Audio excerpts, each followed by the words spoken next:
ఇలాగా శైశవ, కౌమార, యవ్వన, నడిప్రాయ, వృద్ధ అనే 5 దశలను దాటి మానవుడు ప్రయాణిస్తూ ఉంటాడు తన జీవితంలో.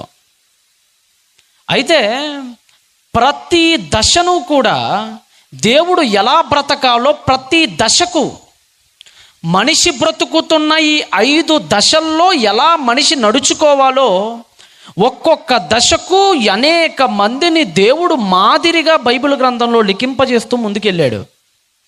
బాలుడుగా ఉన్నప్పుడు ఎలా బ్రతకాలి ఒక సమూయేలును చూసి నేర్చుకోవచ్చు.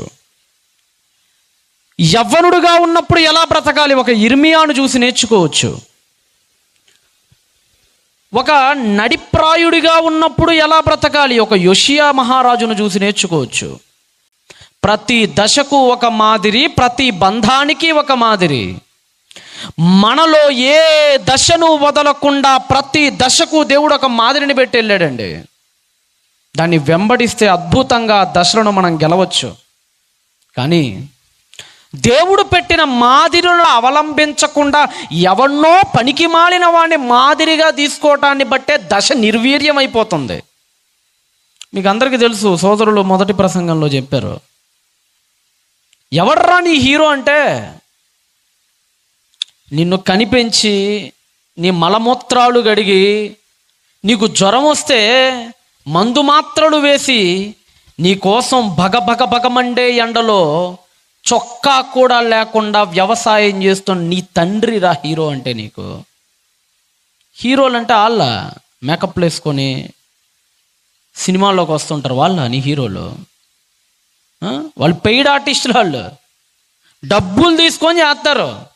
సార్ నువ్వు ఇప్పటికీ వెళ్ళాడి దగ్గరికి, ఒక ఆయన ఉంటాడు మీకు అందరికీ తెలుసు, ఒక ప్రధాన సినీ వంశానికి చెందిన ఆయన దగ్గరికి ఈ మధ్య ఎవరు అభిమాని వెళ్ళి అన్న ఒక ఫోటో అని అలా ఫోటో తీసాడు, అలా తీస్తున్నాడు, అలా తీస్తున్నాడు. ఆ ఫోటోలో అక్కడ పాటు మన కొట్టాడు పక్కన, వెళ్ళిపోయి ఇక్కడి నుంచే.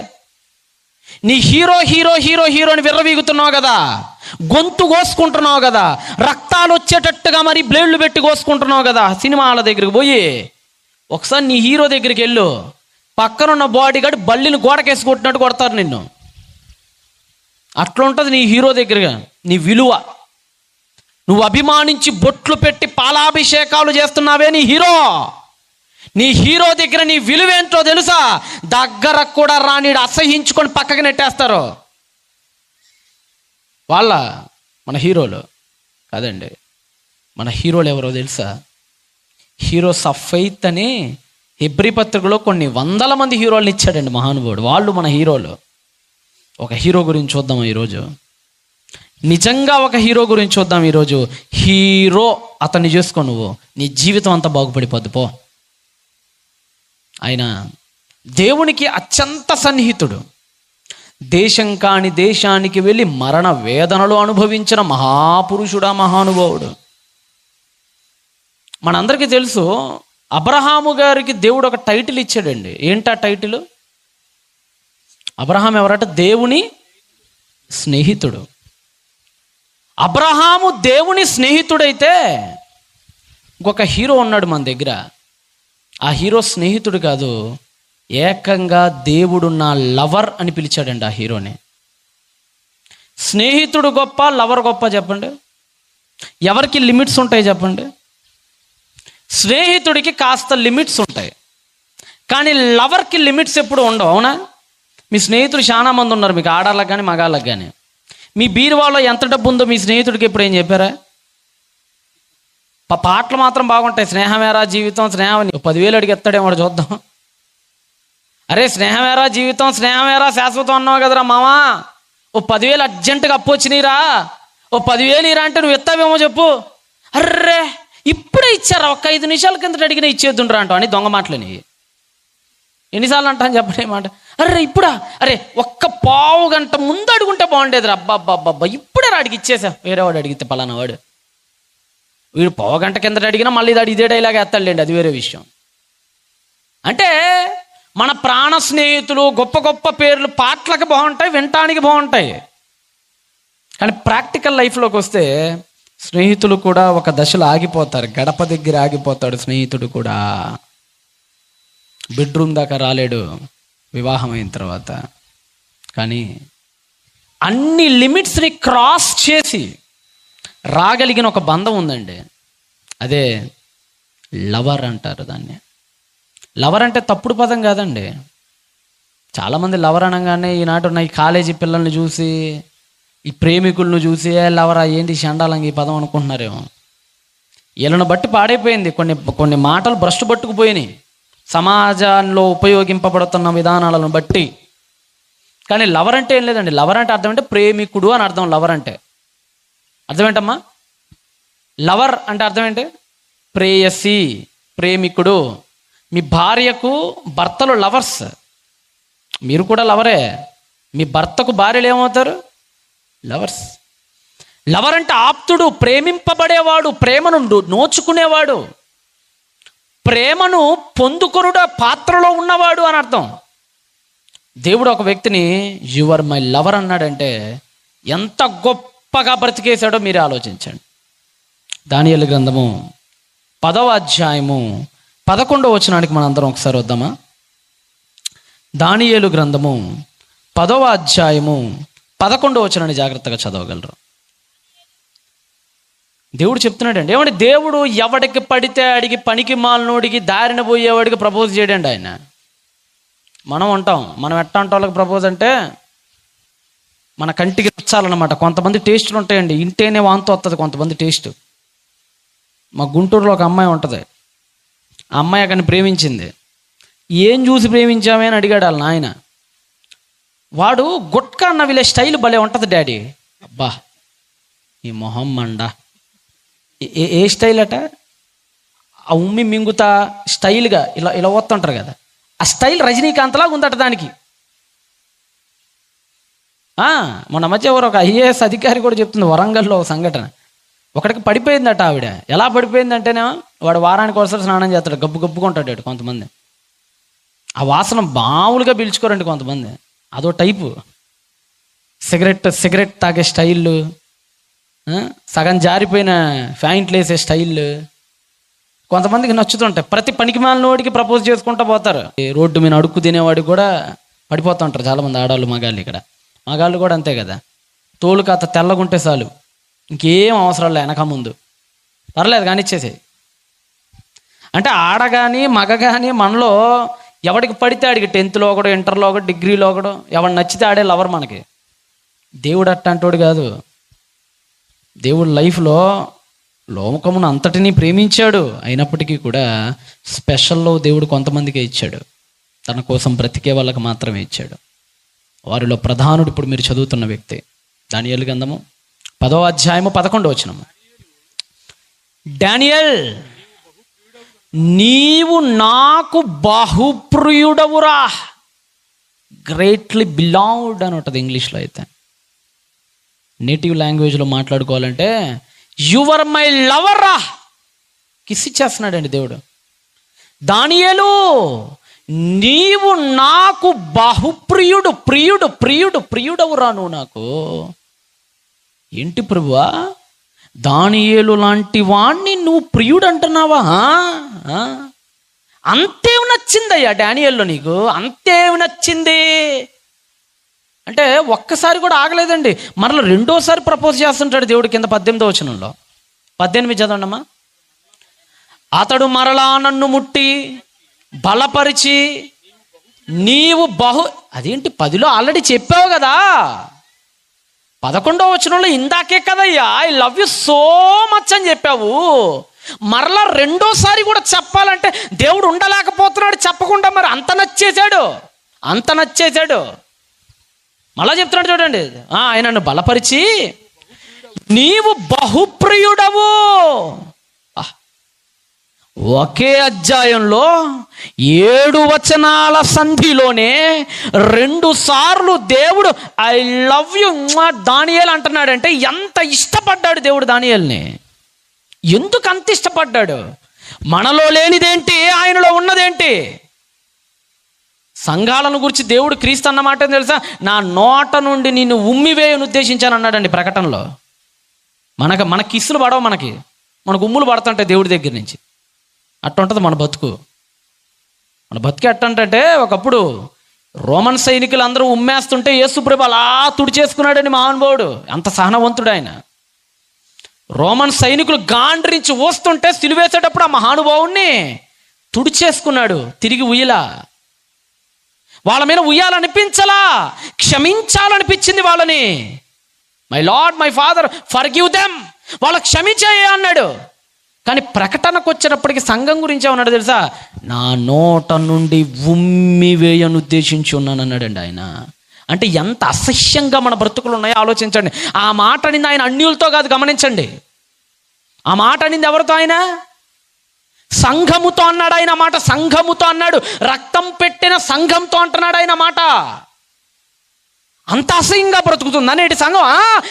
అపోస్తలులు బ్రతికున్న కాలానికే సంఘం భ్రష్టు పట్టుకుపోయిందంటే వాళ్ళు చనిపోయిన 2000 ఏండ్లకి ఇంకెంత ఆశయించుకునే స్థాయికి దిగజారిపోయిందో మీకే వదిలేస్తున్నా. అలాంటి క్రమంలో దేవుడు ఐ లవ్ యూ అని చెప్పిన అతని గాథను ఒకసారి చూద్దామా? అతని జీవితంలో ఏం జరిగిందో. ఇప్పుడు రండి ఒకసారి మీరు అందరూ దానియేలు గ్రంథము ప్రారంభ అధ్యాయానికి ఒకసారి రండి. దానియేలు గ్రంథము ప్రారంభ అధ్యాయము ప్రారంభ వచనం చదవండి. దానియేలు గ్రంథము ప్రారంభ అధ్యాయము ప్రారంభ వచనము. యోదా రాజగు యెహోయాకీము, అంటే ఎల్యాకీము అంటారు ఇతను, యెహోయాకీము. ఎందుకంటే నెబుకద్నెజరు 3 దఫాల్లో వస్తాడు. 3 దఫాల్లో దండయాత్ర చేస్తాడు నెబుకద్నెజరు. 606 బీసీలో ఒకసారి, 597 బీసీలో ఒకసారి, 586 బీసీలో ఒకసారి. 3 దఫాలుగా బబులోను మహాచక్రవర్తి అయిన నెబుకద్నెజరు ఇజ్రాయేల్ను ముట్టడి వేస్తాడు. అలా ముట్టడి వేసిన దానిలో మొదటి దఫాలు అంటే ఫస్ట్ టైం అటాక్ చేసినప్పుడు అక్కడున్న పిల్ల జల్ల ముసలి ముతక చాలా మందిని గొలుసులేసి లాక్కుపోయాడండి. అలా గొలుసులేసి లాక్కుపోయిన వారిలో ఒక వ్యక్తి ఇక్కడ మనకు కనపడుతున్నాడు. చదవండి. ఏలుబడిలో 3వ సంవత్సరములో బబులోను రాజగు నెబుకద్నెజరు జెరూసలేం మీదకి వచ్చి దాన్ని ముట్టడి వేశాడట.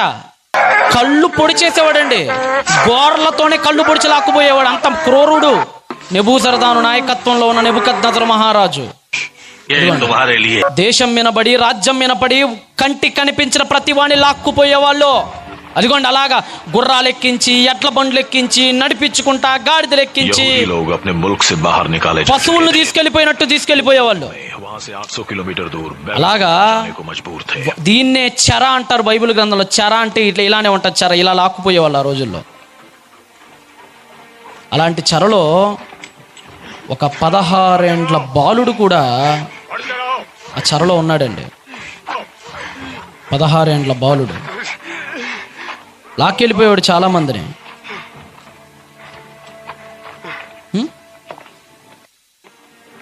4వ వచనము చివరి 2 వచనాలు. 4వ వచనంలోని చివరి 2 లైన్లు చదవండి. లోపము లేని సౌందర్యమును సకల విద్యా ప్రవీణతయు జ్ఞానము కలిగి తత్వజ్ఞానము తెలిసిన వారై రాజు నగరు నందు కొందరు బాలురను రప్పించి. ఎవరిని? బాలురని. హిబ్రూ భాషలో అయితే ఎలాదీం అని ఉంటుంది. ఎలాదీం అంటే అర్థం ఏంటంటే 16-17 ఏండ్ల వయస్సు కలిగిన వాళ్ళకు ఉపయోగించే టెర్మినాలజీ అది. అలాంటి టర్మ్ని ఇక్కడ ఉపయోగించారండి మనకి దానియేలు గ్రంథంలో. మూల గ్రంథాన్ని రాసిన దానియేలు మహాగారు ఆయన రాస్తున్నాడు బాలుడట. అంటే మీరు చారిత్రకంగా ఆలోచించిన యోషియా రాజు వయస్సును బట్టి ఆలోచించిన సుమారుగా అప్పటికి దానియేలుకి ఓ 16-17 ఏండ్ల కుర్రోడండి అప్పుడు ఆయన. ఎన్నేళ్ళ కుర్రోడమ్మా? 16-17 ఏండ్ల. అంటే ఎన్నో తరగతి చెప్పండి. ఇప్పుడు మన భాషలో చెప్పాలంటే 10th క్లాస్ కుర్రోడు. అప్పుడే 10th క్లాస్ అయిపోయిన కుర్రోడు. ఈరోజు మనకి 10th క్లాస్లో ఎంత వయసు అమ్మా? 10th క్లాస్ పిల్లలకి ఎంత వయసు? 15 ఏళ్ళు. సరే ఒక ఇంటర్మీడియట్ అనుకుందాం. ఓ 16 ఏళ్ళు 17 ఏళ్ళు అంటే ఒక ఇంటర్మీడియట్ వయసు, 10th క్లాస్ అయిపోయినంత వయసు. ఈ 16-17 ఏండ్ల ఆ బాలుణ్ణి లాక్కుపోయారండి. దేశం కాని దేశానికి. ఏ దేశానికి లాక్కుపోయారు? బబులోన్ అనే దేశానికి లాక్కుపోయారు. ఏమంటే మీకు అందరికీ తెలుసు, అమ్మా నాన్నలు లేనప్పుడు అసలు 16-17 ఏండ్ల మగ పురుషులు యవ్వనస్తులు ఎలా ఉంటారో, వాళ్ళు చేసే అల్లరి, వాళ్ళు చేసే పనికి మాలిన పనులు ఎలా ఉంటాయో ప్రత్యేకంగా చెప్పడం అవసరం లేదు. తల్లిదండ్రులు లేనప్పుడు పిల్లల్ని ఒకసారి గమనించండి. అస్సలు చూడలేరండి తల్లిదండ్రులు. 16-17 ఏండ్ల పిల్లల్ని అయితే వాళ్ళ ఆలోచనలు మారిపోతాయి, వాళ్ళు చూసే చూపులు మారిపోతాయి. ఇక మగాడైతే వాడు ఫోన్లో ఏం చూస్తాడో కూడా తెలియదు తల్లిదండ్రులు ఆబ్సెన్స్లో ఉన్నప్పుడు. ఆ వయసులో ఉన్న 17 ఏండ్ల పిల్లవాడిని తీసుకొచ్చారు. 17 ఏండ్ల అంటే సామాన్యమైన విషయం కాదండి. అది మొత్తం 60 ఏండ్ల వయసు కదా. ఒకవేళ మానవ జాతి మొత్తం 70 ఏండ్ల వయసు కలిగిందని అనుకుంటే యావరేజ్గా, అదే అన్నాడు కదా, ఆయుష్కాలం ఎంతట? 70 ఏండ్లు, అధిక బలం ఉన్న ఎడలా 80 ఏళ్ళు. ఈ మొత్తం వయస్సుల్లోకి వెళ్ళా అత్యంత ప్రమాదకరమైన వయస్సు ఏదైనా ఉందంటే ప్రధానంగా 17 ఏండ్ల వయసే.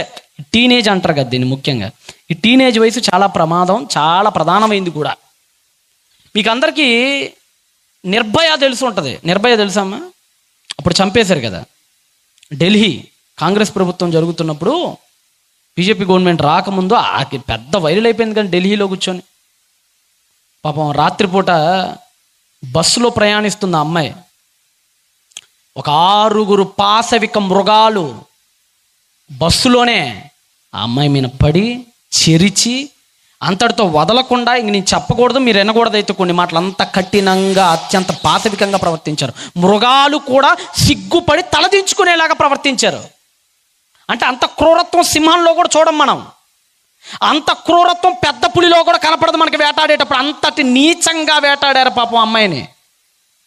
అమ్మాయి చెప్తుందండి పాపం, అమ్మాయి ఏడుస్తూ వాంగ్మూలం ఇచ్చింది. చివరికి అమ్మాయి చచ్చిపోయింది కూడా, మీకు అందరికీ తెలుసు. వాంగ్మూలం ఇచ్చింది. వాంగ్మూలంలో ఎంత దారుణమైన మాటలు అంటేనండి, ఇనప రాడ్లు దూర్చారటండి పాపం. ఎక్కడ అంటే ఏం చెప్పమంటారు? నువ్వు నేను మన తల్లి గర్భాల నుంచి ఎక్కడి నుంచి అయితే వచ్చామో అక్కడ అమ్మాయి చచ్చిపోతూ ఒక మాట అనింది. చచ్చిపోతూ వాంగ్మూలం ఇస్తే ఏమనిందంటే, అయ్యా నేను చచ్చిపోతున్నా, నాకు అర్థమైపోతుంది, 6 నన్ను రేప్ చేశారు, కానీ ఒకడున్నాడయ్యా 6లో, సుమారుగా వాడికి 17 ఏండ్ల వయసు ఉండొచ్చున్న అంచనా, వాడికి మేజర్ కూడా కాడు, వాడి మీసాలు కూడా ఇంకా రాలేదు సరిగ్గా వాడికి. వాడు చూపించిన టార్చర్ నా లైఫ్లో ఎప్పుడూ చూడలేదని చెప్పేసిందండి. ఎప్పుడు ఐ నెవర్ సే.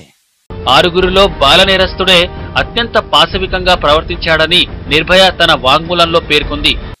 ఎప్పుడు చూడలేదు నేను అలాంటి టార్చర్. ఎంత టార్చర్ అంటే అది నాకు పెట్టిందే, వాడు తాగిన మందు బాటిల్ పగల కొట్టి ఆ పగిలిపోయిన గాజుల్ని పెట్టాడయ్యా, పేగులు కూడా బయటికి లాగేసాడయ్యా. ఏడుస్తుంది, వాణ్ణి మాత్రం వదలొద్దయ్యా. వాంగ్మూలం ఇచ్చి చచ్చిపోయిందండి అమ్మాయి. ఆ సన్నాసిని ఏం చేసిందో తెలుసా ప్రభుత్వం? ఆడికి ఇంకా 18 ఏళ్ళు రాలేదు, వాడు ఇంకా 17వ ఏట అని చెప్పేసి కొన్ని రోజులు జైల్లో పెట్టి ఆయన వదిలేసింది. మళ్ళా పైగా ఓ పనికి మాలిన విషయం ఏంటో చెప్పమంటారా? ఈ పనికి మాలిన వాళ్ళ ఫేసులు కనపడకుండా నల్ల ముసుగేసేస్తారండి వీళ్ళకి. మీకు చూస్తారు కదా మీరు టీవీలో, ఏమేస్తారమ్మ వీళ్ళకి? ఎందుకు నల్ల ముసుగు ఎందుకు? చూపించా, దరిద్రుని సమాజానికి చూపించండి. చూపిస్తే ఆడు రేపు పొద్దున ఇట్టంటోడు ఎవరైనా కంటపడితే దూరం జరుగుతారు కదా. ఎందుకు చూపించారంటే చూపించరు. ఓ లాజిక్ ఒకటి ఏడిసిద్ది మళ్ళీ మనకు. ఆ లాజిక్ ఏంటంటే, రేపొద్దున ఈడు గనక బహుశా మారి మళ్ళా జనాల్లో కలిసిపోతే వీడి మీద డిస్క్రిమినేషన్ ఉంటుంది కదా. తోటకూర కట్టేం కాదు, వీడు మారతాడట, మళ్ళా వీడు మారట సాధుజీవై మనలోకి వచ్చినప్పుడట ఈయన అంటరాని వాడిగా చూడకూడదట, అందుకని వాడి ముఖం కనపడకుండా పైన ముసుగేస్తారట. జరిగే పని లేనట. అసలు మారే కొద్దిగైనా మారే అవకాశం ఉన్నాడు, అంత కఠినంగా ఉంటాడు, అంత దరిద్రంగా ఉంటాడు. అంటే ఎంత భయంకరమైన వయస్సో చూడండి ఆ వయస్సు, ఎంత క్రూరంగా ఆలోచించే వయస్సో చూడండి ఆ వయస్సు. అట్లాంటి వయసులో ఉన్నాడు ఇప్పుడు మీరు చదువుతున్న బాలుడు. ఎవరు? దానియేలు గారు. ఈయనకి ఎన్ని వేదనలు పడ్డాడో తెలుసా? ఎందుకో చెప్పమంటారా వేదనలు? పాపం చెయ్యమని సాతాను, వద్దురా అని దేవుడు. ఈ 2 ఘర్షణల మధ్య ఆయన పడిన వేదన అంతా ఇంత కాదండి. ఒక మాటలో చెప్పాలంటే అక్కడ సీన్ ఎలా ఉందంటే, చైనాలో సీన్ రిపీట్ అయింది ఇప్పుడు అక్కడ. చైనా గురించి తెలుసా మీకు? మన పక్కనే ఉంటుంది కదా, our neighbour country China is. చైనాలో ఎంత డిస్క్రిమినేషన్ ఉంటుందంటేనండి, వాళ్ళ జాతిని తప్ప, కమ్యూనిజాన్ని తప్ప, మహా అయితే బుద్ధిజాన్ని తప్ప మరొక ఇజాన్ని వాళ్ళు ఆదరించరు. వాళ్ళు అక్కడ ఇస్లాం సోదరుల పరిస్థితి అయితే కడుదయనీయమైనది. ఇప్పుడు మనకున్నారండి ఇక్కడ మన భారతదేశంలో మన ఇస్లాం సోదరులు చక్కగా మొన్ననే రంజాన్ ముగించుకున్నారు. వాళ్ళు తెలుసు కదమ్మా, రంజాన్ ముగించుకున్నారు. వాళ్ళు మన సోదరులే, అందరం ఒకే తండ్రి సంతానం. మన అందరం ఒకళ్ళనొకళ్ళం పరస్పర గౌరవాలు ఇచ్చిపుచ్చుకోవాలి మనందరం. ఇక్కడ అందరూ చక్కగా హ్యాపీగా ఉపవాసాలు చేసుకుంటారు, 40 రోజులు కట్టిన ఉపవాసాలు చేసుకుంటారు వాళ్ళు. తర్వాత ఈద్ ఉల్ ఫిత్ర్ అంటారు కదా, ఆ రోజు మొత్తానికి ముగించేస్తారు వాళ్ళు. అయితే చైనా దేశ పరిస్థితి ఎలా ఉందంటే ఎంత దారుణంగా అంటే అక్కడ వాళ్ళు ఉపవాసాలు చేయటానికి వీల్లేదు. రెండోది, వాళ్ళ మత గ్రంథాన్ని చదవటానికి కూడా పర్మిషన్ లేదు కొన్ని చోట్ల. అయితే ఇంకెంత దారుణమో తెలుసా, ముస్లిం సోదరులు ఎక్కడికైతే వెళ్తారో బయటికి సీసీ కెమెరాలన్నీ వాళ్ళ మీద అబ్జర్వేషన్ పెడతారండి. వాళ్ళకు ఒక స్కానింగ్స్ ఉంటాయి. వాళ్ళు ఎక్కడికి పడితే అక్కడికి వెళ్ళకూడదు, వాళ్ళ మత గ్రంథాలు ఇష్టం వచ్చినట్టు చదువుకోకూడదు, వాళ్ళ భాష కూడా వాళ్ళు మాట్లాడటానికి వీల్లేదు. ఇక్కడ భాష ఏ భాష మాట్లాడతారంటే మన సోదరులు ఇక్కడ ఏ భాష మాట్లాడతారు, ముస్లిం సోదరులు ఉర్దూ హిందీ మిక్స్ మాట్లాడతారు ఇక్కడ మనకి. అంటే ప్యూర్ ఉర్దూ కూడా కాదు, హిందీ ఉర్దూ మిక్స్ అవుతుంటుంది. అక్కడ వీగర్ లాంగ్వేజ్ మాట్లాడతారు చైనాలో, వీగర్ భాష అంటారు దాన్ని, వీగర్. ఇప్పుడు వాళ్ళ మీద ఎంత కఠినమైనటువంటి ఆంక్షలు పెట్టిందంటేనండి, ఇంకా దారుణాలు ఏంటంటే మసీదులు కడుతుందండి. అక్కడ ఏం కడుతున్నారు, మసీదులు పడగొట్టి టాయిలెట్లు కట్టేస్తున్నాడు అక్కడ చైనా ప్రభుత్వం. వాడు అంత దారుణంగా ట్రీట్ చేస్తున్నాడు. ఇక్కడ స్కూల్స్ లో కూడా ఉయిగర్ భాషని మాట్లాడడం బ్యాన్ చేసింది చైనా గవర్నమెంట్. వీటిలో ఏ ఒక్క రూల్ ని క్రాస్ చేసినా ఉయిగర్ ముస్లిమ్స్ ని తీసుకెళ్లి జైల్లో వేస్తారు. ఇక్కడ ప్రతి ముస్లిం ఇంటికి ఒక సెపరేట్ క్యూఆర్ కోడ్ ఉంటుంది. వీళ్ళు ఎక్కడికి వెళ్ళినా ఫేస్ రికగ్నైజేషన్ టెక్నాలజీతో పనిచేసే కొన్ని వేల కెమెరాలు వీళ్ళని వెంటాడుతూనే ఉంటాయి. ఈ పిల్లలకు ముస్లిం సంస్కృతి అంటే ఏంటో తెలియకుండా పెంచుతుంది. పిల్లల్ని కోల్పోయిన తల్లులే కాదు, తల్లుల్ని కోల్పోయిన పిల్లలు కూడా ఇక్కడ చాలా మంది కనిపిస్తారు. చైనా ఈ షింజియాంగ్ రీజన్ లో ఉండే ఉయిగర్ ముస్లిమ్స్ లో 10 లక్షల మందిని అరెస్ట్ చేసి జైళ్లలో ఉంచింది. చైనా ఈ జైళ్లని రీ ఎడ్యుకేషన్ సెంటర్స్ అని పిలుస్తుంది. ఈ సెంటర్స్ లో ఉయిగర్ ముస్లిమ్స్ కి బలవంతంగా చైనీస్ లాంగ్వేజ్ ని నేర్పిస్తుంది. ఇక్కడ షీ జిన్పింగ్ కి సంబంధించిన పుస్తకాలుంటాయి. చైనా భాషలో ఉన్న పుస్తకాలను వీళ్ళు చదివి గుర్తుంచుకోవాలి. మర్చిపోతే వీళ్లకు శిక్షలు కఠినంగా ఉంటాయి. ఇక్కడ కమ్యూనిస్ట్ సాంగ్లను నేర్పిస్తారు, వాటి మీద డాన్సులు వేయిస్తారు. ఏదైనా తేడా జరిగితే ఇష్టం వచ్చినట్టుగా కొడతారు. ఇక్కడికొచ్చిన వాళ్ళలో ఎవరు ఎప్పుడు బయటికెళ్తారో తెలియదు. కొందరిని 20-30 సంవత్సరాల వరకు ఈ జైళ్లలోనే ఉంచుతారు. ఎవరైనా ఇక్కడ నుంచి పారిపోవాలని చూస్తే చైనా ఆర్మీ వాళ్ళని డైరెక్ట్ గా షూట్ చేస్తుంది. వాళ్ళ భాషను ఏం చేశారట, బ్యాన్ చేశారు. ఏ భాష బలవంతంగా నేర్పిస్తున్నారట, చైనీస్ లాంగ్వేజ్ బలవంతంగా నేర్పిస్తున్నారు. వాళ్ళ సంస్కృతి కూడా వాళ్ళు సరిగ్గా పాటించనీయకుండా, చివరికి పాటలు కూడా వాళ్ళ వినటానికి లేదండి. ఎవరి పాటలట, ఇప్పుడే చూశారు కదా, కమ్యూనిస్ట్ పాటలట. అంటే వాళ్ళు ఏ మతంలో అయితే పుట్టారో ఆ సంస్కృతి అంటే ఏంటో కూడా తెలియకుండా పెంచుతుందండి. జైళ్ళలో పడేసి ఇష్టం వచ్చినట్టు కొడతారు. మాట దాటారంటే ఆంక్షలు విధిస్తారు, ఆజ్ఞలు దాటారంటే. దానియేలు గారిని కూడా అదే చేశారు. దేశానికి తీసుకొచ్చి జైల్లో పడేశారు. ఇప్పుడు వీళ్ళ పరిస్థితి ఏంటో తెలుసా, ఇక్కడ ఆయన భాష ఆయన మాట్లాడటానికి ఇల్లేదు. దానియేలు గారి భాష ఏ భాష, మీ అందరిది ఏ భాష అండి, మనదే భాష. ద యాక్సెంట్స్ ఈజ్ డిఫరెంట్, యాసలు వేరు కావచ్చు, భాష ఏంటి, తెలుగు భాష. ఇప్పుడు మీ అందరిని ఇప్పుడు తీసుకుపోయి ఏ కొరియాలోనో ఏ జపాన్లోనో ఏ చైనాలోనో పడేసి ఆ కిచిడి భాషనే మాట్లాడమంటే మీరు మాట్లాడతారా చెప్పండి, మాట్లాడతారా? ఆ కువైట్ వెళ్ళిన వాళ్ళని అడగండి, ఫస్ట్ టైం వెళ్ళినోడికి పిచ్చెక్కిద్దాడు, ఏం అర్థం కాదు. ఆడేం మాట్లాడుతున్నాడు అర్థం కాదు మనకు. అరబిక్ ఆడు కుబుస్ అంటాడు. ఆ కుబుస్ అంటే రొట్టెని అర్థం చేసుకోవడానికి 4 రోజులు పట్టిద్ది మనకి, చాలా కష్టంగా ఉంటుంది ఆడ. మీరు ఎప్పుడైనా మీ సన్నిహితులు ఎవరైనా అటువైపు వెళ్తే ఒకసారి అడగండి, అరే మీరు ఏం తింటారా అని. మన తిండి వాళ్ళు తినలేరు పాపం. వాళ్ళ తిండి వేరుగా ఉంటుంది, వాళ్ళ భాష వేరుగా ఉంటుంది, వాళ్ళ సాంప్రదాయాలు వేరుగా ఉంటాయి. తెలుగోడు కనపడితే రెక్కలు వచ్చి ఎగిరే పిట్టలా మారిపోతారు వాళ్ళు. అలా ఉంటుంది ఆడ పరిస్థితి.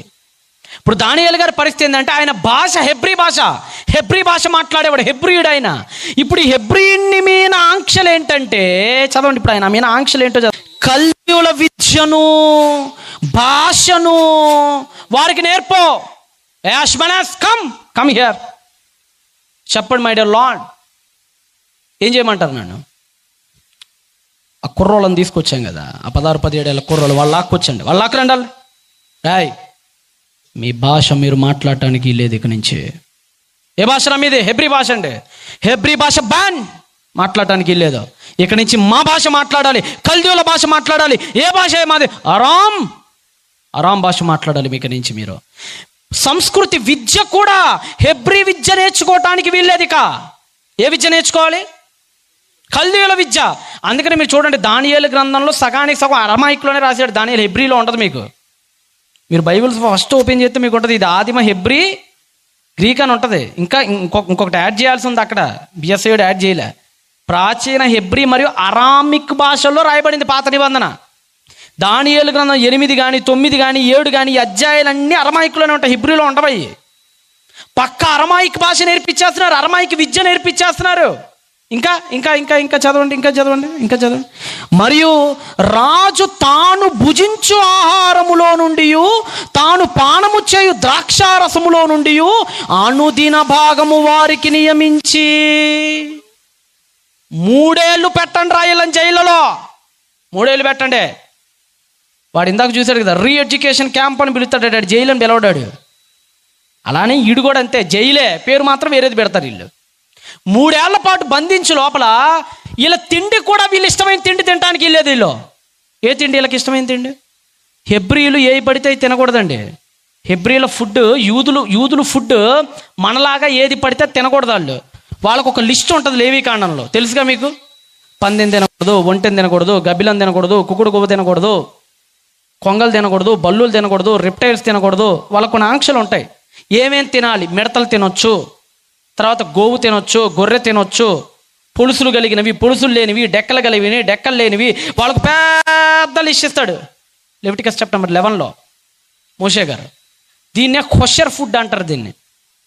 ఇప్పుడు మీరు చికెన్ తీసుకోవడానికి వెళ్ళారనుకోండి, ఎక్కువగా ఈ మాంసాహార శాలలో ఎక్కువ ముస్లిం సోదరులే కదా చేసేది ఇక్కడ కూడా కదమ్మా. మటన్ కానీ చికెన్ షాపులు కానీ ఎక్కువ వాళ్ళే కదా ఉండేది. హలాల్ మాంసం అమ్మబడునని రాస్తారు పైన, తెలుసు కదా. హలాల్ అంటే ఏంటి? మక్కా వైపు తిప్పుతారు దాన్ని, మక్కా వైపు పిలిచి వాళ్ళ మంత్రాన్ని చెప్పించి కోసదాన్ని హలాల్, అలా అదే తింటారు, మిగతా తినరు.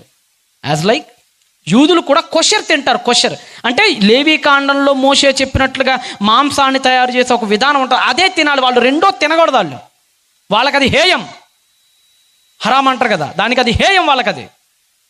ఇప్పుడు ఇతని ఈ పశువుని లేదంటే 16-17 ఏళ్ళ యవ్వనుడికి పెట్టిన టెస్ట్ ఏంటంటే, రే డానియల్, నీ జెరూసలేంలో నువ్వు తిన్నట్టుగా ఇక్కడ తినటానికి లేదు, నా ఫుడ్ తినాలి. నువ్వేం తింటా? నాకు ముందు అనకుండదు, ఏది నచ్చితే అది తినేస్తా నేను. ఇప్పుడు మీరు ఉన్నారండి, చైనా వాడు తెలుసుగా మీకు. ఈ మధ్య చైనా వ్లాగ్స్ అని వస్తున్నాయి కొన్ని. ఈ ప్రపంచ యాత్రికులు ఎక్కువ మంది అయిపోయారు ఈ మధ్యన. ఆ చైనా వ్లాగ్స్ ఆడైతే రోడ్డు మీద పానీపూరి బండి రేంజ్లో పెడతాడు, పాముల బండి. పానీపూరి బండి కాదు, అది పాముల బండి. అది మన ఎదురే పాములు ఉంటాయి అక్కడ. నీ ఇష్టమైన పాము నువ్వే తీసి సెలెక్ట్ చేసుకోవాలి. వాడు ఆ చర్మం అంతా ఒలిచేసి ఆ రక్తం అంతా బాటిల్లో పోతే సపసప లాగెత్తుంటాడు, ఈ చికెన్ సూప్ లాగిచ్చినట్టు. మన కళ్ళ ముందేనండి, మన కళ్ళ ముందే బతుకున్న పామును చంపేసి దాన్ని శుభ్రంగా చికెన్ పకోడీ వేయించినట్టు వేయించి దాన్ని ఎత్తుంటాడు. చైనా వాళ్ళు ఫుడ్ తిన్నారు కదా. ఆడెవడో అంతకుముందు ఒక కార్టూన్ పెట్టాడు. హవ్వ కాబట్టట, అదే మంచి చెడులు తెలుగు నుంచి వృక్షఫలం దగ్గర పాము వచ్చి చెప్పిద్ది కదా, ఈ పండుని తింటావా నిజమా అన్నప్పుడు. హవ్వ కాబట్టి ఆ పండు తినింది, చైనా వాడైతే ఆ పాముని తినేవాడని పెట్టాడు ఎవడో. హవ్వ కాబట్టి పండు తినిందిరా నాయన, చైనా వాడైతే పాముని చూస్తే నోరు లాగిద్దాడు, పండుని చూస్తే లాగదు, ఆడు పాముని తినేద్దురు. హవ్వ చైనాది కాదు కాబట్టి సరిపోయిందని చెప్పారు. అంటే వాళ్ళు ఏం తింటారంటే, వాళ్ళు తినదంటే ఏమీ లేదు, మనుషులను కూడా తింటున్నారు ఈ మధ్యాలు. కప్పలో బళ్ళులో నీకు ఏది చూస్తే వాంత అయితే అవన్నీ వాళ్ళు సపరించుకుంటూ తింటారు వాళ్ళు కదా. వాళ్ళు బళ్ళును కూడా వేయించుకొని తింటారండి వాళ్ళు. మొన్న మధ్య ఎవడో పెట్టాడు, ఆ కరోనా కూడా అక్కడి నుంచి వచ్చి చచ్చిందే కదా వుహాన్లో. ఆ వైరస్ ఎక్కడ పుట్టింది? చైనా, వుహాన్ కదా. ఆ పక్కనే బళ్ళులు, తొండలు, కప్పలు, అన్నీ మాంసాలు. మన చికెన్ స్టాల్లో మనమైతే మహా అయితే మీరు ఏం తింటారు చెప్పండి. మా అయితే ఓ 100 రూపాయలు ఉంటే చికెన్ తెచ్చుకుంటారు, ఓ 400 ఉంటే బీఫ్ తెచ్చుకుంటారు, 1000 రూపాయలు ఉంటే ఓ మటన్ తెచ్చుకుంటారు. మా అయితే చేప, రొయ్య. నా తెలిసి ఇక్కడ రొయ్యలు కూడా కష్టమే మీ వైపేడ. రొయ్యలు తింటారు కదా ఇటు, నా తెలిసి చాలా తక్కువ రొయ్యలు, పీతలు. గోదావరి వెళ్తే రొయ్యలు, పీతలు, కొద్దిగా సీ ఫుడ్ కొద్దిగా ఉంటుంది. ఆడికి అట్ట కదా, వాడు ఆ పర్షియన్ గల్ఫ్ దగ్గర ఉంటాడు కదా, ఆడికి ఏది నచ్చితే అది లాగిచ్చేస్తాడు. ఆ న్యూడిల్స్ పాములు ఉన్నట్టు ఉంటాయి, అందుకనే చూడండి చిన్న పాములు ఉన్నట్టు ఉంటాయి, పులుపురుగులు తింటా ఉంటారు అన్నీ. మనోళ్ళకు కూడా అలవాటు అవుతుంది ఈ మధ్యనే. అంటే ఆడు తినంది లేదు. ఇప్పుడు మిమ్మల్ని చైనాకి తీసుకుపోయి మంచి కట్లపాము కూర పెట్టారనుకోండి, తింటారా? మంచి కట్లపాము కూర, ఎలక బజ్జీలు, ఏంటి పండుకోతి పచ్చడి, పండుకోతి ఉంటుంది కదా దాని పచ్చడి, మంచిగా మాగిన తొండల ఏపుడు, ఎలక పకోడీ, పందికొక్కు పప్పు. ఎలా ఉంటుంది చెప్పండి? మీ మీ మీ కళ్ళెదురన్నీ ఆ సర్పజీవులన్నీ మీ కళ్ళెదురు పల్లెల్లో ఉంటే మీకు ఏమొచ్చిద్ది? ఆకలేసిద్దా, చచ్చిద్దా? వాంతులు అవ్వవు? పరిగెత్తరా నుంచి దొడుచుకొని మనకు బల్లి బాత్రూంలో కనపడితేనే మామూలు ఫైట్ ఉండదు. బల్లి పొరపాటున బాత్రూంలో ఉందనుకోండి, ఎట్లుంటుంది ఫైట్? చీపుర్లో, కట్టకర్రలో, గొడ్డల్లో, అవసరమైతే అణుబాంబులు కూడా వేస్తాం. ఈ పోరాటం ఏదో బ్రిటిష్ వాడు మేము చేస్తుంటాడు, ఎప్పుడూ పోయేవాడు. ఆడమేం చెయ్యం మనం. పొరపాటున ఫ్యాన్ పైన బల్లి ఆలాడుతుంటే నిద్ర పట్టదు ఇక మనకి, లేకవాల్సిందే. బల్లి పడిందంటే ఇక అయిపోయినట్టు, బాంబు అన్నట్లు ఎగుతాడు వాడు. నువ్వు దేని చూసుకొని దడుచుకొని వణుకుతావో వాడు ఆ బల్లిని సప్పరిస్తుంటాడు, నోట్లో వేసుకొని గుట్కలాగా. అట్టాడు వాడు చైనావాడు. ఇప్పుడు ఈయన్ని అంటే ఇప్పుడు నీ పరిస్థితి ఎలా ఉంటుందో చైనాకి పోతే, ఇప్పుడు దానియేలు గారి పరిస్థితి అదే. రాజులు తినే ఫుడ్ అంటే వాళ్ళకి కల్లీలు, వాళ్ళకి మంచి చెడు తెలియదు, వాళ్ళకి తినొచ్చా తినకూడదని లేదు, ఏది నోటుకు వస్తే అది మెక్కేస్తుంటారు వాళ్ళు. అక్కడ పడేసి నెబుకద్నెజరు అంటున్నాడు, ఈ రోజు నుంచి నువ్వు నా తిండిని తినాలి డానియల్ అన్నాడు. ఎలా ఉంటుంది చెప్పండి పరిస్థితి? ఇంకోటి చదవండి, ఇంకా చదవండి. ఇంకోటి ఏంటట నెక్స్ట్, మరియు రాజు తాను భుజించే ఆహారములో నుండి తాను పానము చేయు ద్రాక్షారసం. ఏదట ద్రాక్షారసం అంటే? మందు. రాజులు ఏం తాగుతారండి? ఆ బెల్షస్సర్ గారు తెలుసు కదా, అంత అంచెరాజు బబులోను సామ్రాజ్యానికి 5వ అధ్యాయంలో ఉంటుంది కదా మీకు డానియేల్లోనే. ఇక్కడే ఫుల్గా మందేస్తాడు. ఆ రాత్రి బబులోను ఓడిపోద్ది పెర్షియన్స్ చేతిలో. వాళ్ళు ఎప్పుడు ఫుల్గా మందేసేస్తారండి. ఆల్కహాల్, బీర్, రమ్, జిన్ ఎన్ని ఉంటాయి వాళ్ళకి, మొత్తం ఉండాలి అక్కడ రాజులకి. అలాంటి మందు దానియేలు గారు ముందు పెట్టి, డానియేల్ ఈ మందు నువ్వు తాగాలి, చుక్క మిగలకుండా మందు తాగలరా నువ్వు అన్నారండి. ఏమండి 16-17 ఏండ్ల పిల్లవాడికి మందు తాగమని చెప్పాలా చెప్పండి? వాడికి ఎంతమంది తాగట్లేదు చెప్పండి ఈ రోజుల్లో. ఈరోజు మీ వీధిలో వాళ్ళే, మీ చుట్టాల్లో ఉన్న వాళ్ళే 10th క్లాస్ ఇంటర్మీడియట్ అబ్బాయిలు ఈరోజు ఎలా ఉన్నారు చెప్పండి? ఎలా ఉన్నారండి? అమ్మాయిల అలవాట్లు, వాడికి పాన్ పరాగులు వేస్తుంటాడు, ఇంకా సిగరెట్లు తాగుతుంటాడు, మంది వేస్తుంటాడు, వాడు నోరు బాగోదు, వాడి మాటలు బాగోవు. ఈరోజు యవ్వనస్తుల పరిస్థితి ఎలా ఉందో చూడండి. మీ వీధుల్లో, మీ ఇళ్లల్లోనే ఉన్నారు, మన ఇళ్లల్లోనే ఉన్నారు అలాంటి వాళ్ళు. ఇప్పటికీ పట్టుమని నూనూగి మీసాలు కూడా రానివాడు ఈరోజు మందు బాటిల్ లేపి తాగుతున్నాడు. లేడా? ఎంతమంది ఉన్నారు? ఇప్పుడు దానియేలు గారి ముందు మొన్న అక్కడ కూడా ఎప్పుడో చెప్పా, ఈ మధ్య పిల్లలు ఎట్ట తయారంటే 5వ తరగతి పిల్లలు కూడా కొట్టుకు సత్తున్నారు లవర్ల కోసం. మన ఎక్కడో కారులో వస్తాడు, నాకు బాగా గుర్తుంది. వాడు నాకు తెలిసి వాడు ఒక 5వ తరగతి, వీడు ఒక 5వ తరగతి అయ్యి ఉంటారు. ఈడు కొట్టుకున్నాడు, వీడికి ఫుల్ లాగంతా ఊడిపోయింది, ఆడికి సగం లాగు ఊడింది, అంతా కనపడుతుంది వెనకమాల వాళ్ళిద్దరికి. ఎందుకురా కొట్టుకునేదని అడిగితే, ఈడు 3వ తరగతి లవర్ని ఆడికి గెలికాడట. ఒరే అంటే వీడికి ఇంకా లాగేసుకోవటం కూడా రాదు. వీడికి ఎవరు కావాలి? లవర్ కావాలి. వీడికి లాగేసుకోవటం రానోడికి లవర్లు కావాలి. ఇప్పుడు ఈరోజు మన పిల్లలు అంతే కదండి. ఈరోజు చిన్న పిల్లలు కదిలేయండి, నీకు తెలియని చెప్తాడు. రోజు ఫోన్లో సెట్టింగ్లు పెద్ద వాళ్ళకి తెలియవు. వాడికి ఇస్తే వాడు 5 నిమిషాలు సాల్వ్ చేస్తాడు ప్రాబ్లం ఉన్నాడు. అంత ఫాస్ట్గా ఉన్నారు ఈరోజు పిల్లలు, ఎంత ఫాస్ట్గా ఉన్నారు. వాళ్ళ అలవాట్లు ఎంత ఫాస్ట్గా ఉంటున్నాయి అసలు ఈ మధ్యన. పెద్ద వాళ్ళ అలవాట్లు వచ్చేస్తున్నాయండి చిన్న వయసుల్లో. ఆ మధ్య ఎవరో ఒక వీడియో చూసా, వాడు డ్రంక్ అండ్ డ్రైవ్ కేసులో బుక్ అయ్యాడు ఎక్కడో హైదరాబాద్ ఎక్కడో. మొత్తానికి వాడిని ఆపారు. వాడు బాగా మందు వేసున్నాడు, ఒక బీరో మొత్తానికి ఏదో కొట్టాడు. వాడిని ఆపారు, పోలీసులు ఆపాడు. వాడు అడుగుతున్నాడు పోలీసులు, నన్ను ఎందుకు ఆపారు మీరు అని అడుగుతున్నాడు. అరే నువ్వు తాగావు కదరా అంటే, ఆడు ఎందుకు తాగానంటే వాడు ఒక రీజన్ చెప్తున్నాడు అంటాడు. ఆ రీజన్ ఒకసారి మీరు చూడండి. ఒక్క బీరు తాగినా అయిపోయింది.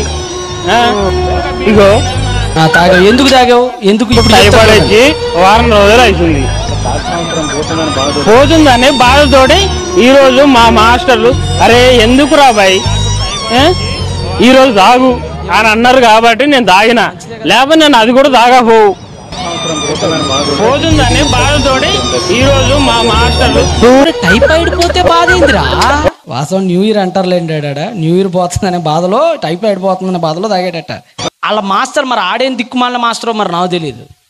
వాడు అన్నాడట, అరే భయ్ తాగరా భయ్, ఒక్క బీరే కదరా భయ్ అన్నాడంటాడు. వాడు అన్నాడని తాగాడట, లేకపోతే తాకపో లేదంటే అంటే ఎవడో ఒక పనికి మాలోడు వచ్చి తాగరా అంటే తాగేస్తావా? తాగేస్తాడు. ఈరోజు కొంతమంది ఉంటారండి, ఇలాంటి సభలు ఎప్పుడో ఒకసారి విన్నప్పుడు ఎక్కడో కొట్టి మానేద్దాం అనుకుంటారు. కొన్ని రోజులు మారుతాడు. ఈ లోపల ఈ సైతాన్గాడు ఎవడో పనికి మాలిన ఫ్రెండ్స్ని రేపుతాడు. వాడి టీంలో ఒక మెంబర్ పోతుంటే బాధ వేస్తుంది కదా, వాడికి లేపుతాడు. లేపి ఈడేం చెప్తాడు, అరే ఏముంది లేరా, బీరే కదా, బీర్కి ఏం కాదు లేరా, ఒక బీరి రేపటి నుంచి మాని.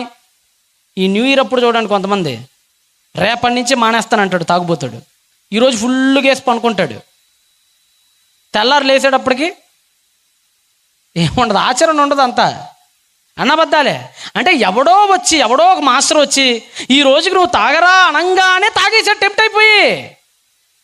కానీ దానియేలు గారిని తాగరా అని సలహా ఇవ్వాల, కత్తి ముందు పెట్టి తాగకపోతే తల తీస్తామన్నారు అక్కడ.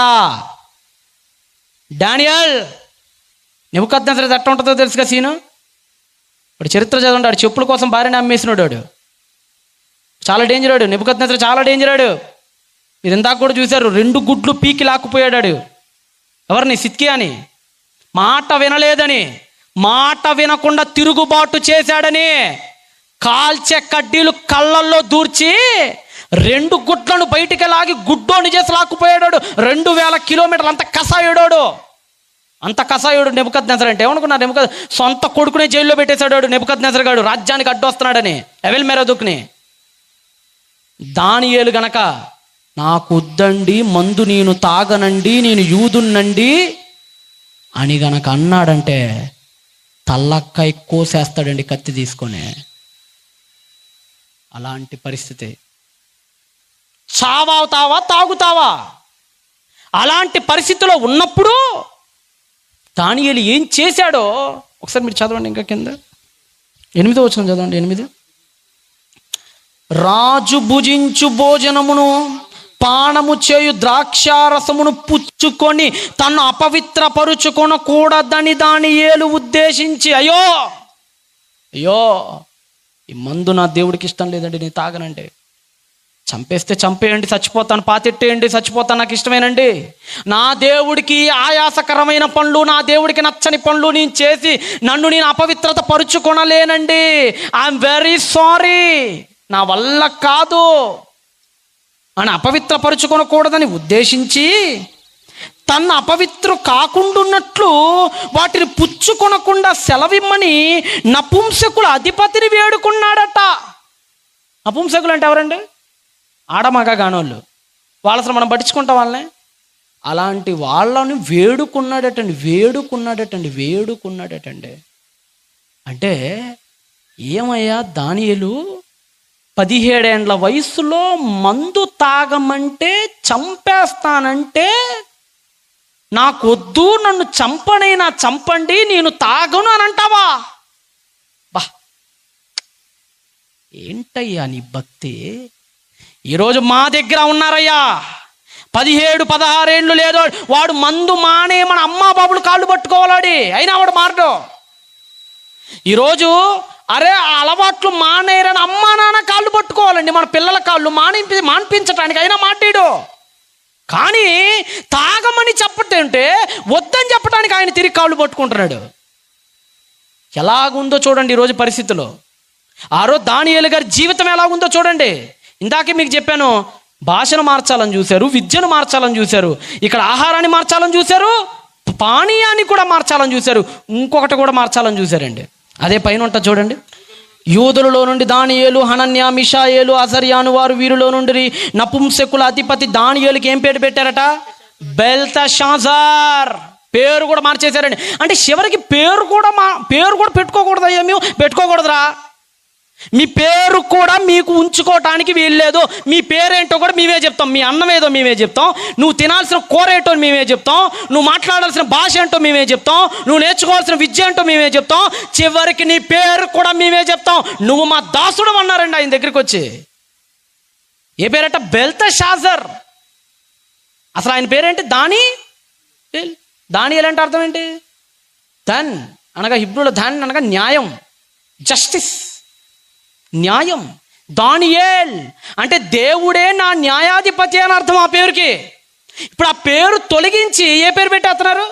బెల్తెషాజర్. బెల్ బెల్ బెల్, వాళ్ళ దేవత పేరు బెల్. బెల్ అంటే ఈక్వల్ టు బాల్, బయలు దేవుడికి సమానుడైన దేవుడు అరమాయిక్లో. అంటే బెల్తెషాజర్ అంటే అర్థం ఏంటో తెలుసా? బయలు లేదంటే బేలు దేవుడు రక్షించుగాక అని.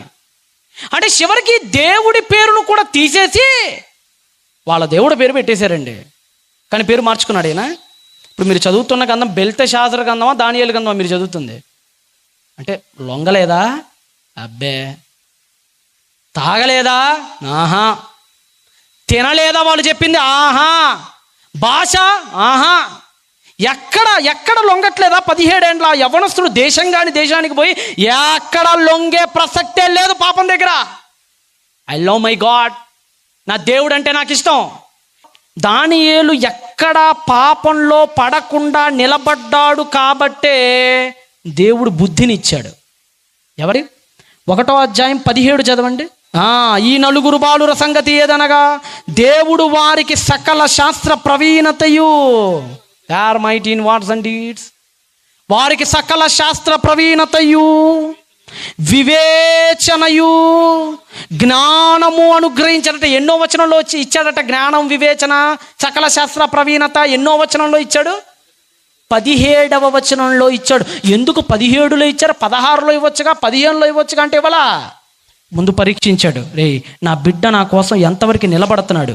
అదిగో మందు పెడుతున్నాడు, ఇది తాగట్లా. అదిగో పలానా ఫుడ్ తినట్లా, పలానా అమ్మాయిల వైపు వెళ్ళట్లా, యవ్వనాన్ని కాపాడుకుంటున్నాడు, జాగ్రత్తగా నా కోసం తన యవ్వన జీవితాన్ని అర్పిస్తున్నాడు అని తెలిసిన తర్వాత 16 వచనాలలో ఆయన గుణగణాలను పరిశీలించిన దేవుడు 17వ వచనంలో ఇస్తున్నాడండి బుద్ధి వివేకాలని. అంటే ఎవడికి పడితే వాడికి ఇవ్వడు దేవుడు బుద్ధిని వివేకాన్ని. ఇస్తాడా? దేవుడు జ్ఞానం ఇవ్వాలంటే ప్రతి పనికి మాలిన పనులు చేసేవాడికి ఇవ్వడండి ఆయన జ్ఞానాన్ని. తన కోసం బతికే వాళ్ళకి ఇస్తాడు. అహర్నిశలు తన కోసం పాటుపడే వాళ్ళకి ఇస్తారు. ఏమండి, ఇప్పుడు మీరే ఉన్నారండి, ఏదైనా బయటికి వెళ్తున్నారు, మీ ఇంటి తాళం చేతులు వేయాలి, ఎవరికో ఇవ్వాలి. తాళపు చేతులు ఎవడికి పడితే ఆడికి ఇస్తారా? నమ్మకస్తులకి ఇస్తారా చెప్పండి కదా? ఎవడు రోడ్డు మీద అడుక్కునేవాడు అమ్మ అని వస్తుంటారు, ఎట్టారా తాళం తీసుకో మా ఆయన వచ్చినప్పుడు ఇవి అంటారా? ఎవడు పడితే ఆడికి ఈరు. కారు ఉంది, బంగారం ఉంది, వాచ్ ఉంది, ఎవడు పడితే ఆడి ఇస్తారా? అస్సలు ఇవ్వం మనం. నమ్మకస్తులు కావాలి మనకి ఇవ్వాలంటే. మన పిల్లని ఎవరికి పడితే ఆడికి ఇస్తామా? నమ్మకస్తుడి కోసం చూస్తుంటాం, అల్లుడు గుణగణాలని పరిశీలిస్తాం. అలాంటిది ఈ ప్రపంచంలో జ్ఞానం ఎంత గొప్పది. జ్ఞానం గురించి తెలుసుగా సామెతల్లో ఎంత గొప్ప మాటలు మాట్లాడతాడు. మానవీయతను ఆపాదిస్తూ జ్ఞానమే ఈ సమస్తాన్ని కలిగించిందని మాట్లాడుతుంటాడు. అలాంటి జ్ఞానాన్ని ఇవ్వాలంటే యవ్వనుడా నీ బ్రతుకు బాగుండాలి. గుర్తుపెట్టుకో. యవ్వనస్తులు ఎంతమంది ఉన్నారో నాకు తెలియదు ఇక్కడ. మీరు స్త్రీలు కావచ్చు, పురుషులు కావచ్చు, మీ వయసుతో నాకు సంబంధం లేదు. దేవుడు మీ జ్ఞానాన్ని ఇవ్వాలి, మంచి భవిష్యత్తుని ఇవ్వాలంటే మీ జీవితాలను కాపాడుకోండి. దేవుడి కోసం బతకండి. పాపానికి పడిపోకుండా నిలబడండి. పాపంలో పడకుండా దేవుని కోసం ఆయన ప్రేమలో పడండి. ఎందుకో తెలుసండి, కత్తి ముందు పెట్టి చంపేస్తామన్నా కానీ ముట్టకుండా ఉంది. ఎందుకో తెలుసా ఆయన? అదే మీరు వాక్యపట్నంలో చదివారు. నీవు ఏలికతో, ఏలికంటే ఏలేవాడండి రాజులు. ఈరోజు మన ప్రధానమంత్రి నరేంద్ర మోడీ గారు భారతదేశపు ఏలిక ఆయన. రాజులు అంటారు నీవు రాజుతో భోజనము చేయునప్పుడు నీవు ఎవరి పక్షముననున్నావో. ఐ థింక్ దట్ బాగా చూసుకో ఒకసారి. మళ్ళీ చాలా మంది ఎలా ఉంటారంటేనండి, దేవుడి పక్షం వహిస్తున్నావా లేదంటే మనుషుల పక్షం వహిస్తున్నామో మీరు కూడా జాగ్రత్తగా చూసుకోండి. దేవుడు అదే చెప్తున్నాడు. నువ్వు రాజులతో కలిసి భోజనము చేయనప్పుడు ఎవరి పక్షమున ఉన్నావో జాగ్రత్తగా చూసుకో. నాకు తెలిసిన తమ్ముడు ఉన్నాడు, ఇప్పుడు ఇక్కడ తెలంగాణలో సిద్దిపేట వైపు పనిచేస్తుంటాడు. వాడు గుంటూరు వచ్చాడు. మంచోడే, కుర్రోడు మంచోడే. ఇదిగో ఇలానే సేవలో వాడేవాడు, ఇలానే తిరిగేవాడు, అన్ని చక్క సర్దేవాడు. వాడు మందల వాటైందండి వాడికి. ఏం పోయే రోగం రా, ఏంటి మందేట్రా, ఏం పురుగు పుట్టిందిరా నీ బుర్రలో, ఏం జరిగిందిరా నీకు అని అడిగితాడు. అంటాడు, అన్నా నీ తాపి పని బేల్దార్ పని చేసేవాళ్ళన్నా నేను. మా మేస్త్రి గారు ఉండేవారు, వాళ్ళందరూ కలిసి మందు తాగేవాళ్ళన్నా, నన్నేమో మధ్యలో కూర్చోబెట్టి నువ్వు కూడా తాగనేవాళ్ళన్నా, నేనేమో నీ చర్చికి పోతాను నేను తాగనని చెప్పారన్నా. ఏయ్ నువ్వు గనక తాకపోతే నీ కూల్ డబ్బులు కట్ చేస్తానన్నాడన్నా. నాకు భయం వేసిందన్నా. 4 రోజులు కూల్ డబ్బులు రావాలన్నా, నాకు రోజుకి 600 చొప్పున దాదాపు 30,000 దాకా రావాలన్నా, 20,000 25,000 రావాలన్నా. కూల్ డబ్బులు కట్ చేస్తానన్నాడన్నా. తప్పక ఏముందిలే ఒకసారే కదా అని చెప్పేసి అలా పోసేసుకొని తాగేశానన్నా. అప్పటి నుంచి అలవాటు పడిపోయిందన్నా అంటున్నాడు. సిగ్గుండొద్దురా, కూల్ డబ్బుల కోసం ఆత్మను అమ్మేసుకుంటావా దౌర్భాగ్యుడా? కూలి డబ్బుల కోసం ఆత్మలను అమ్మేసుకుంటారా? అమ్మేసుకుంటారు. మనలో కూడా చాలా మంది చూడండి, ఆదివారం ఒక 1000 రూపాయలు ఎక్స్ట్రా ఇస్తానంటే ఎంతమంది చర్చికొస్తారు చెప్పండి మీరు? ఎవడిచ్చేది? పొలమోడు, చర్చోడు కాదు. ఈరోజు అమ్మా నువ్వు పొలం పనికి రా, లేదంటే మీరు ఏ పనులకు వెళ్తున్నారో ఆ పనికి నువ్వు రా, నీకు ఈరోజు 1000 రూపాయలు ఎక్కువ ఇస్తాం అని అన్నారు అనుకోండి, మీరు ఎంతమంది చర్చికొస్తారు చెప్పండి? రారు. ఏమన్నైతే ఆ 1000 రూపాయలు 200 దేవుడు మొహాన్ని కొట్టేద్దాం అనుకో, కొత్త లాజిక్లు వస్తుంటాయి మనకి. మన లాజిక్లు ప్రపంచంలో ఐన్స్టీన్కి కూడా అందవు మన లాజిక్లు. 1000 రూపాయలు వచ్చినాయి కదా, 200 దేవుడు కొట్టేద్దాం, లంచం విసిరేద్దాం, 800 నేను దాచెట్టేసుకుందాం, ఆ 200 చూసిన దేవుడు నన్ను క్షమిస్తాడు. ఇది ఇలా ఉంటుంది మనతో. కానీ దానియేలు అలాంటోడు కాదండి పాపం. దానియేలు ఏలికతో భోజనం చెప్పినప్పుడు ఎవరి పక్షాన వహిస్తున్నావు? మనలో కూడా చాలామంది అంతే, వాడెవడో హట్ అవుతాడు, స్నేహితుడు ఏదో హట్ అవుతాడు. ఆ మధ్య ఎవరో వాడు స్నేహితుడు ఎవడో హట్ అవుతాడని చెప్పి సినిమాలకు వెళ్ళటం, లేదంటే అరే వాళ్ళతో కలిసి తిరగలేకపోతే వీడిని దూరం పెడతారని చెప్పి వాక్యపు దూరమైన సంగతులు ఎందు మనస్సు ఉంచటం. ఈరోజు చాలామంది ఉన్నారండి. మీరు ఏ పనులకు పోతారో నాకు తెలియదు. ఇక్కడ ఉన్నోళ్ళు క్రైస్తవ సోదర సోదరీమణులారా, మీరు బేల్దార్ పనులకు వెళ్తారో, పెయింట్ పనులకు వెళ్తుంటారో, వ్యవసాయం చేస్తుంటారో, ఏ పని చేస్తారో నాకు తెలీదు. మీరు వెళ్ళే చోట పని చేసామా, ఆ రూపాయి తీసుకున్నామా, ఇంటికి వచ్చామా అన్నట్టే ఉండాలి.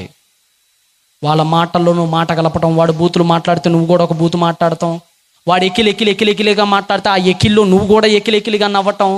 ఈ పనికి మాలిన పనులు ఎప్పుడు చేయకండి. కాలేజీకి వెళ్ళే పిల్లలైనా సరే, కాలేజీకి వెళ్ళామా, చదువుకున్నామా, వచ్చామా అన్నట్టు ఉండాలి. ఆడెవడో పనికి మాలినోడు చూస్తున్నాడని ఆడాళ్ళు, ఈడెవడో పనికి మాలిన అమ్మాయి నన్ను గదిలెత్తుందని ఈడు, ఇలాంటి వెధవ పనులు వెధవ వ్యవహారాలు ఎప్పుడు పెట్టుకోమాకండి యవనస్తులారా. వెళ్ళిన పని చూసుకోండి. ఎవరి పక్షాన ఉన్నారో జాగ్రత్తగా చూసుకోండి. అదే అన్నాడు అక్కడ, నువ్వు ఎవరి పక్షంలో ఉన్నావో జాగ్రత్తగా చూసుకోను. ఇంకా నీవు తిండిపోతువు గనక అయితే నీ గొంతుకు ఏమంటేసుకో, కత్తి పెట్టేసుకో, కత్తి పెట్టుకో, నీ గొంతు కత్తి పెట్టుకోను అవసరమైతే. ఇంకా అతని రుచిగల పదార్థముల యందు ఆశించొద్దు, వాయి మోసం చేసేస్తాయి అవి నిన్ను. కాబట్టి ఇవి గుర్తొస్తున్నాయండి దానియేలుకి. ఒరే దేవుడు రాజులతో భోజనం చేసేప్పుడు ఎవరి పక్షాన ఉన్నాడో చూసుకోమన్నాడు కదా. నేను నెబుకద్నెజరు పక్షాన ఉండను, నేను నా దేవుడి పక్షాన ఉంటానని చెప్పేసి ఆ ఆహారాన్ని అవన్నిటి తిరస్కరించారండి. చంపినా పర్లేదని చెప్పి ఆయన్ని పాపంలో పడేయటానికి ఎత్తని చెయ్యి లేదు, పాపంలో ఆయన్ని దింపేయటానికి ఎత్తని పన్నాగం కూడా లేదు. అన్ని పన్నాగాలు ఎత్తేసారు ఆయన మీద, ఎక్కడా పడట్లేదు. ప్రతి చోట దేవుడి కోసం నుంచున్నాడు ఆయన. చివరికి 6వ అధ్యాయంలో ఏం జరిగిందో రండి, ముగించుకుందాం. 6వ అధ్యాయానికి ఏం జరిగిందో రండి ఒకసారి. 6వ అధ్యాయము 4వ వచనం చదవండి. ఇప్పటికంటే దర్యావేషు పరిపాలన అండి. ఇప్పటికీ దర్యావేషు పరిపాలన. డేరియస్ అంటే అప్పటోడు 539 అంటే 40, ఇదొక 60, అదొక 6, 66, అప్పటికొక 15, 66 + 15 అంతే అంట 81 ఏళ్ళు సుమారుగా ఈ అధ్యాయం సమయానికి ఆయనకి. ఇప్పుడు మీరు చదువుతున్న 6వ అధ్యాయం సమయానికి సుమారుగా 2-3 ఇయర్స్ ± 80 సంవత్సరాల బహువృద్ధాప్య దశకు వచ్చాడు అప్పటికే ఆయన. అంటే యవ్వన కాలం నుంచి ట్రై చేస్తున్నారు, పడేయాలని. ఎక్కడా దొరకట్లా, ఏ పాపానికి పడట్లా, స్ట్రాంగ్గా నుంచున్నాడండి దేవుడి కోసం. ఇక వృద్ధాప్యంలోనైనా పడేద్దాం అనుకున్నారు. ఎందుకంటే చాలా మంది భక్తులు వృద్ధాప్యంలోనే పోతారు. సొలొమోను ఉన్నాడు. సొలొమోను ఎప్పుడు పడిపోయాడు? ఏ దశలో పడిపోయాడు సొలొమోను? వృద్ధుడైనప్పుడే కదా ఆ దేవతలకు పోయి ధూపం వేశాడని చెప్పేది 11వ అధ్యాయం రాజుల గ్రంథంలో. వృద్ధుడయ్యాడు కదా, ఇప్పటికైనా పడిపోతాడేమోనని ఇంకొక పన్నాగం వేశారు. ఈసారి ఇప్పటికి 5 మార్చాలని చూశారు. ఇందాక భాష, విద్య, తిండి, పానీయం, పేరు 5 అయిపోయినాయా? 6వది మార్చాలని చూస్తున్నారు. ఇక్కడ 6వది ఏంటో తెలుసా? నమ్ముకున్న దేవుణ్ణి కూడా మార్చాలని చూస్తున్నారు. ఎవరా నమ్ముకున్న దేవుడు? ఆకాశమునకును భూమికి నీ సృష్టికర్త అయిన యెహోవా జీవము గల దేవుడు. ఐయామ్ దట్ ఐయామ్, యాహ్వే హషర్ యాహ్వే. అలాంటి మహోన్నతుడైన దేవుని నమ్ముకున్న దానియేలుకి ఇక నుంచి నువ్వు యెహోవా దేవుని నమ్మటానికి వీల్లేదు. 4 రోజుల పాటు నువ్వు నమ్మాల్సిన దేవుడు ఎవరో తెలుసా? Our Lord Darius. దర్యావేషుని నమ్మాలి ఇక నుంచి నువ్వు. 4 రోజుల పాటు నువ్వు ప్రార్థన చేసిన, మోకాళ్ళునినా, విజ్ఞాపనలు చేసిన, స్తుతులు చెల్లించిన అన్ని మహారాజైన దర్యావేషుకి అందాలని చెప్పారండి 6వ అధ్యాయంలో. ఇలా పాపంలో పడేయడానికి ఎంతమంది ఏకమయ్యారో చూడండి. 7వ వచనం. రాజ్య ప్రధానులు, సేనాధిపతులు, అధిపతులు, మంత్రులు, సంస్థానాధిపతులు ఎంతమంది అండి? రాజులు, ఇంకా ప్రధానులు, కమాండర్స్, ప్రైమ్స్, మినిస్టర్లు. ఎందుకురా మీరు అందరూ? ఏం గొప్ప పనులు చేస్తానికి రా మీరు అందరూ పాపంలో పడేయటానికి? అంటే చూడండి, సాతానుగాడు ఎంత తెలివిగలడంటే అందరినీ లేపుతాడు. నిన్ను పాపంలో పడేయటానికి ఎవరు చెప్తే ఏంటావో అందరి చేత చేయిస్తాడు ఆ పనిని. కానీ పడట్లేదట. అంతమంది లేపి చెప్తే మీకు అందరికీ తెలుసు కదా, ఆయన మొక్కాడా? దర్యావేషుకి మొక్కాడా? ఒకలా దేవుడి దగ్గరికి వెళ్ళాడు, కిటికీ జెరూసలేం వైపు తీశాడు. ఒకసారి ఆ వీడియో చూడండి, ముగింపులోకి వెళ్ళిపోదాం. ఇంకా ఆ సింహాల బోన్లో పడేశారండి. దేవుడి కోసం నిలబడుతున్నందుకు ఆయనకు ఎదురవుతున్న శ్రమలు, తన కోసం నిలబడినందుకు దేవుడు అతని కోసం నిలబడ్డాడు. సింహాలన్నీ అండి కుక్క పిల్లలు కూర్చున్నాయండి ఆయన ముందు. కుక్క పిల్లలు కూర్చున్నట్టు. ఇక షడ్రక్ మిషక్కులనైతే త్వరాయందు ఒక పెద్ద విగ్రహాన్ని నుంచోబెట్టారు. ఆ విగ్రహానికి మొక్కాలని చెప్పారు. మొక్కని వాడికి నూనెసారు. ఆ ముగ్గురమైన అంటించాడు నిప్పు. దేవుడి కోసం నిలబడుతున్నందుకు, పాపం చేయకుండా సాహసించనందుకు వాళ్లకు పడుతున్న శిక్ష పెట్టాడు వాడు. ఈరోజు మీ ముందు కూడా ఒక విగ్రహం పెట్టాడు. అది వాళ్ళ ముందే అనుకునేరు. కాదు, మీ ముందు కూడా ఉంది ఒక విగ్రహం. నీ ముందున్న విగ్రహం ఏంటో తెలుసా అక్క?